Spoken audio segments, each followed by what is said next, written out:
നമസ്കാരം. രണ്ട് സംഭവങ്ങൾ ഇക്കഴിഞ്ഞ ദിവസങ്ങളിലുണ്ടായതാണ്. ഒന്ന് ഏപ്രിൽ 9-ാം തീയതിയും ഒന്ന് ഇന്നലെയും. ഏപ്രിൽ 9-ാം തീയതി ഉണ്ടായ സംഭവങ്ങൾ ആദ്യം പറയാം. അലിഗഡ് മുസ്ലിം യൂണിവേഴ്സിറ്റി അവിടുത്തെ ഹോസ്റ്റലിൽ പോലീസ് റെയ്ഡ് നടത്തി. റെയ്ഡ് നടത്തുവാനുണ്ടായ കാര്യം, അലിഗഡിലെ ഒരു സിവിൽ ലൈൻ ഏരിയ എന്ന് പറയും, സിവിലിയൻസ് താമസിക്കുന്ന, സാധാരണക്കാർ താമസിക്കുന്ന ഒരു പ്രദേശത്ത് ഒരു വെടിവെപ്പുണ്ടായി. ആർക്കും പരിക്കോ ജീവനാശമോ ഒന്നും സംഭവിച്ചില്ല. ഒരു വെടിവെപ്പുണ്ടായി. അതേ തുടർന്നുണ്ടായ അന്വേഷണമാണ് അലിഗഡ് മുസ്ലിം യൂണിവേഴ്സിറ്റിയുടെ ഹോസ്റ്റലിലേക്ക് പോലീസിനെ എത്തിച്ചത്. ഷാവേസ് എന്നൊരു വ്യക്തി താമസിച്ചിരുന്ന ഒരു മുറി പോലീസ് റെയ്ഡ് ചെയ്യുകയും അവിടെ നിന്ന് നിരവധി പിസ്റ്റലുകളും വെടിയുണ്ടകളും, അത് ലൈവ് കാർട്രിഡ്ജസ് ആണ്, ഉപയോഗിക്കാവുന്ന വെടിയുണ്ടകളും ലാപ്ടോപ്പുകളും ഫോണുകളും വ്യാജ കറൻസികളും വ്യാജ നോട്ടുകളും എല്ലാം പോലീസ് പിടിച്ചെടുത്തു.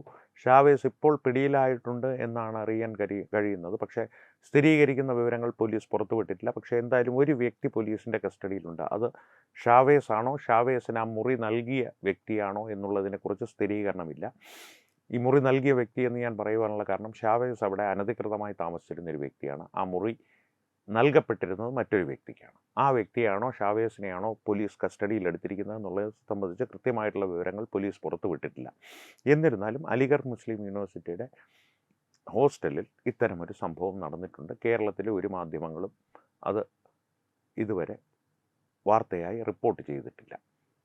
രണ്ടാമത്തെ സംഭവം എന്ന് പറയുന്നത് ഈ കഴിഞ്ഞ ദിവസം നടന്നതാണ്. ഡൽഹിയിൽ ഡക്കൈറ്റുകളുടെ ഒരു സംഘത്തെ, അതായത് കൊള്ളക്കാരുടെ ഒരു സംഘത്തെ 6 പേരെ ഡൽഹി പോലീസ് അറസ്റ്റ് ചെയ്തു. ഇവരെല്ലാം ബംഗ്ലാദേശികളാണ്, അനധികൃതമായി ഭാരതത്തിൽ താമസിക്കുന്നവരാണ്. ഉത്തർപ്രദേശ്, മധ്യപ്രദേശ്, ഗോവ തുടങ്ങിയ സംസ്ഥാനങ്ങളിൽ നിരവധി കൊല കേസുകൾ ഈ സംഘത്തിൻ്റെ പേരിൽ ഉണ്ട്. ഇവരെല്ലാം പിടികിട്ടാപ്പുള്ളികളായി സംസ്ഥാനങ്ങളിൽ നിന്ന് സംസ്ഥാനങ്ങളിലേക്ക് അലഞ്ഞു നടന്ന് അല്ലെങ്കിൽ മാറി മാറി ഇത്തരത്തിലുള്ള കുറ്റകൃത്യങ്ങൾ ചെയ്ത് ജീവിക്കുന്ന അനധികൃത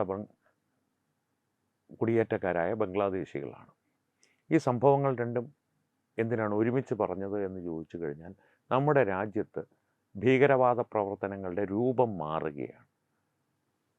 അലിഗഡ് മുസ്ലിം യൂണിവേഴ്സിറ്റി പോലുള്ള സർവകലാശാലകൾ ഭീകരവാദത്തിൻ്റെ ഒരു വിളനിലമാക്കിക്കൊണ്ട് തന്നെ പല ദേശവിരുദ്ധ ശക്തികളും സക്രിയമായി മുന്നോട്ട് പോകുന്നു. അതോടൊപ്പം തന്നെ അനധികൃത കുടിയേറ്റക്കാരായിട്ടുള്ളത് ബംഗ്ലാദേശികളാകാം, രോഹിംഗ്യക്കാരാകാം, ഒരുപക്ഷെ പാകിസ്ഥാനികൾ പോലും ഉണ്ടാകാം.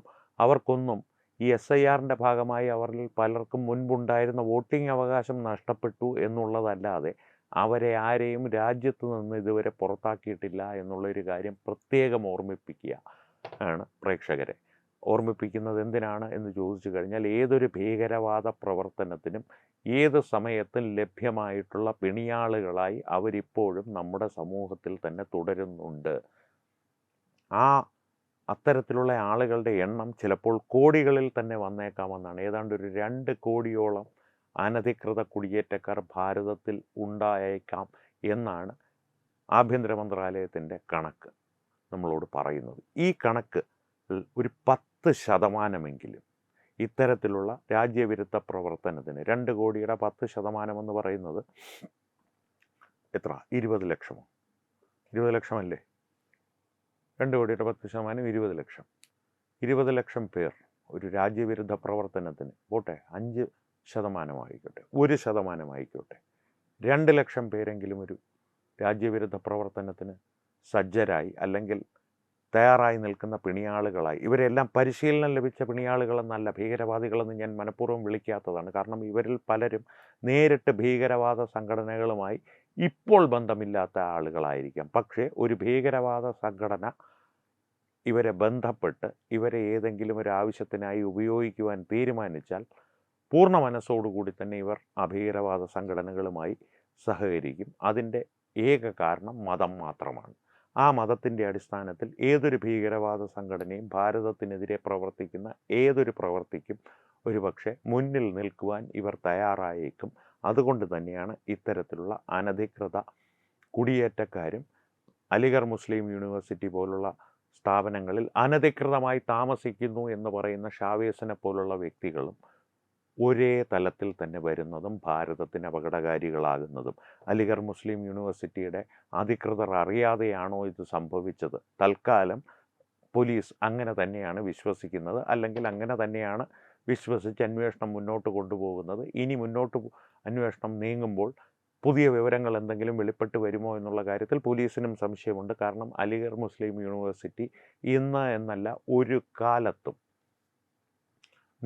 നിഷ്കളങ്കരായിരുന്നില്ല. കാരണം അതിൻ്റെ സ്ഥാപകൻ സർ സയ്യദ് എന്ന് ബ്രിട്ടീഷുകാർ വിളിക്കുന്ന വ്യക്തി തന്നെ നമ്മുടെ ശിപ്പായികളെ ഹറാംസാദമാരുടെ ലഹള എന്നാണ് വിളിച്ചത്. അതായത് ഹറാം പിറന്നവന്മാരുടെ ലഹള എന്ന് വിളിച്ച് ദ്വിരാഷ്ട്രവാദം ആദ്യമായിട്ട് മുന്നോട്ട് വെച്ച വ്യക്തിയാണ്. അതിനെയാണ് ജിന്ന പിൽക്കാലത്ത് ഏറ്റെടുത്തത്. എല്ലാ കാലത്തും, അന്ന് മുതൽ ഇന്ന് വരെ എല്ലാ കാലത്തും രാജ്യത്ത് കുഴപ്പങ്ങളുണ്ടാക്കുന്നതിൽ നല്ലൊരു പങ്ക് അലിഗർ മുസ്ലിം യൂണിവേഴ്സിറ്റിയിലെ വിദ്യാർത്ഥികൾ വഹിച്ചിട്ടുണ്ട്. അലിഗർ മുസ്ലിം യൂണിവേഴ്സിറ്റിക്ക് വിദ്യാഭ്യാസ തലങ്ങളിലുള്ള അല്ലെങ്കിൽ വിദ്യാഭ്യാസ ഭൂമികയിലുള്ള ഒരു മഹത്വം എന്നുള്ളത് അംഗീകരിച്ചു കൊണ്ട് തന്നെ പറയുന്നു, അല്ലെങ്കിൽ ഒരു സ്ഥാനം എന്നുള്ളത് അംഗീകരിച്ചു കൊണ്ട് തന്നെ പറയുന്നു. അവിടുത്തെ അധ്യാപകരിൽ നല്ലൊരു പങ്കും പൂർണ്ണമായും ജിഹാദിവൽക്കരിക്കപ്പെട്ട മനസ്സുമായി നടക്കുന്നവരാണ് എന്നുള്ള കാര്യത്തിൽ ഒരു സംശയവും വേണ്ട. 2025 ഡിസംബർ അവസാനമാണ് ഒരു അധ്യാപകനെ അജ്ഞാതർ അവിടെ വെടിവെച്ചു കൊന്നത്.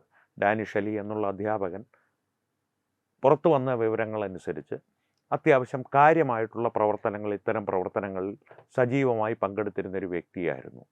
അപ്പോൾ അദ്ദേഹത്തെ വധിച്ചത് ആരാണ് എന്നുള്ള ചോദ്യം ഇന്നും അജ്ഞാതമായി തുടരുന്നു. അൺനോൺ മെൻ ഇടയ്ക്ക് ബ്രേക്ക് എടുത്ത് ഇന്ത്യയിലേക്ക് വന്നതാണോ എന്നറിയില്ല. എന്തായാലും ഇത്തരത്തിലുള്ള പ്രവർത്തനങ്ങൾ അവിടെ കൃത്യമായി തന്നെ നടക്കാറുണ്ട്.